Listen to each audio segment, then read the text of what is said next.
জানতে চাইছে এই অঙ্কটা প্রথমে আমাদেরকে বলছে যে কিছু অ্যাকাউন্ট হিসাবের নাম দিয়ে দিছে। এরপরে ক্যালকুলেশনে বলছে যে cost on the basis of depreciation.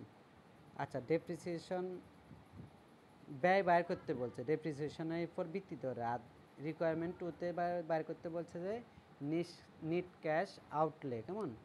আচ্ছা, এখন আমরা কেমনে করব? Cost on the basis of depreciation, এখানে প্রথমে আপনারে পারচেজ প্রাইস লিখতে হবে কত, 1,00,000 টাকা। তারপর পাইড অ্যান্ড ইন্স্যুরেন্স, এটা হচ্ছে যে ওই যে পরিবহন এবং ইন্স্যুরেন্স বাবদ যে ব্যয় 20,000 ওটা লিখছেন। এরপরে ডক চার্জ এটা লিখছেন। ইম্পোর্ট ডিউটি কত পার্সেন্ট? 50%। আচ্ছা, টাকা তো দিয়ে দিছে, তাহলে তার পার্সেন্টে কাজ নেই। তারপর রেলওয়ে ফি, তারপর ইনস্টলেশন চার্জ, কেমন, এগুলো সবগুলো যোগ করলাম, তাহলে কত হয়েছে? এই 1,05,000। কেমন? আচ্ছা, এরপরে এই on the cost basis of depreciation. আচ্ছা, তাহলে আগের আমাদের মেশিন কিনছে, নিউ ইকুইপমেন্ট কিনছে 1,00,000 টাকা দিয়ে, আর এটার আদার্স কস্ট হচ্ছে 1,05,000। তাহলে মোট এই মেশিনটার দাম কত হবে? 2,05,000 টাকা। এটা অনেকটা 9-10-এ আমরা মূলধন ও মুনাফা জাতীয় লেনদেন করছিলাম, অনেকটা ওই রকম। মানে একটা মেশিন যে আমি ক্রয় করছি, এটা মোট কত টাকা খরচ হচ্ছে। তাহলে আমাদের মোট খরচ হচ্ছে 2,05,000 টাকা। বুঝছেন? আচ্ছা, এখন এটা একদমই সিম্পল একটা অঙ্ক।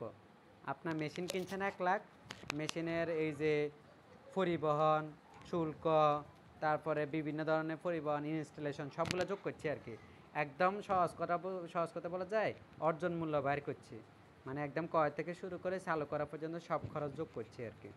তাহলে রিকোয়ারমেন্ট এ তো বুঝছেন। আচ্ছা, এবার আমাদেরকে বলতেছে যে নিট ক্যাশ আউটফ্লো। কেমন? আচ্ছা, নিট ক্যাশ আউটফ্লোর ক্ষেত্রে আমাদের আবার কি করতে হবে? On the cost of basis of ডেপ্রিসিয়েশনের সাথে ওয়ার্কিং ক্যাপিটাল যোগ করতে হবে। তো ওরা আমাদেরকে তো ওয়ার্কিং ক্যাপিটাল দিয়ে দিছে 20,000 টাকা। তাহলে আমরা 2,05,000 সাথে 20,000 যোগ করলাম, তাহলে 2,25,000 টাকা। শেষ। আমাদের প্রবলেম 1 কমপ্লিট। এরপরে প্রবলেম 2তে কি বলছে? প্রবলেম 2তে সেম একই অঙ্কই প্রায় কাছাকাছি।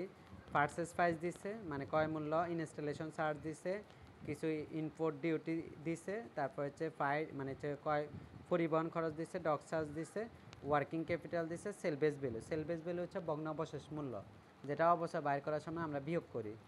আর এক্সপেক্টেড লাইফ মানে হচ্ছে এই মেশিনটা 8 বছর টিকবে, এই মেশিনটা আমাদেরকে 8 বছর সার্ভিস দিবে। দেখেন তো প্রশ্ন এতটুকু পর্যন্ত কোনো ঝামেলা আছে না? আচ্ছা, এতটুকু পর্যন্ত আমরা বুঝছি। এরপরে আমাদেরকে রিকোয়ারমেন্টে কী করে চাইছে? Calculate the initial investment. আচ্ছা, ইনিশিয়াল ইনভেস্টমেন্ট আমাদের কাছে জানতে চাইছে। কেমন? বিতে কি বলছে? Calculate the annual depreciation using the straight line method. আচ্ছা, আমরা তাহলে আমাদেরকে তো আচ্ছা রিকোয়ারমেন্টে থেকে বলছে ক্যালকুলেট দ্য ইনিশিয়াল ইনভেস্টমেন্ট। আচ্ছা, আমরা ইনিশিয়াল ইনভেস্টমেন্ট কীভাবে বের করবো? প্রথমে হচ্ছে যে পারচেজ প্রাইস, এটা কিনছি কত দিই? 5,00,000। এরপর হচ্ছে ইনস্টলেশন চার্জ কত টাকা? 30,000, তাহলে যোগ করবো এটা। এরপর হচ্ছে ইনপুট ডিউটি, ওই যে 5,00,000-এর 10%, তাহলে 50,000 টাকা। তারপর হচ্ছে পরিবহন এবং ইন্স্যুরেন্স 10,000 টাকা, ডক চার্জ 10,000 টাকা। তাহলে আমাদের সর্বমোট কত টাকা খরচ হচ্ছে বেসিস ফর ডেপ্রিসিয়েশন? 6,00,000 টাকা, ঠিক না? 6,00,000 না খরচ হচ্ছে আমাদের সর্বমোট? 6,00,000ই তো খরচ হচ্ছে। আচ্ছা, তাহলে 6,00,000 যদি খরচ হয়, এবার আমাদেরকে আগে ওই পেজে যদি আমরা যাই, খেয়াল করেন ওখানে আমাদের সেলভেজ ভ্যালু একদম শেষের ডিজিটটা 40,000 টাকা আছে, ঠিক না? তাহলে আমরা কি করব? কস্ট থেকে সেলভেজ ভ্যালুটা বাদ দিব, 6,00,000 থেকে 40,000 টাকা বাদ দিব। তাহলে কত হবে? 5,60,000 টাকা। এবার 5,60,000 টাকাকে আমরা দ্বারা মানে লাইফ টাইম দ্বারা ভাগ করব। তাহলে আমাদের সরলরেখী পদ্ধতিতে অবশ্যই পেয়ে যাব কত? 70,000 টাকা। কেমন? আচ্ছা, ওরা কি আমাদেরকে ওয়ার্কিং ক্যাপিটাল দিয়ে দিছে? আমাদেরকে ওয়ার্কিং ক্যাপিটাল, হ্যাঁ দিছিল তো 70,000। তাহলে আমরা নিট ক্যাশ আউটফ্লো যদি জানতে চাই, আমরা তাহলে বেসিস ফর ডেপ্রিসিয়েশন অর্জন মূল্যের সাথে আমরা ওই যে ওয়ার্কিং ক্যাপিটালটা যোগ করে দিব। তাহলে যদি যোগ করি 6,70,000, এটাই আমাদের আনসার। বুঝছেন কি না? বুঝছি। আচ্ছা তারপর আর অঙ্কম তো একটাই আছে 3 এটা কেমন এটাতে কি বলছে a chaos company is thinking to purchase new equipment.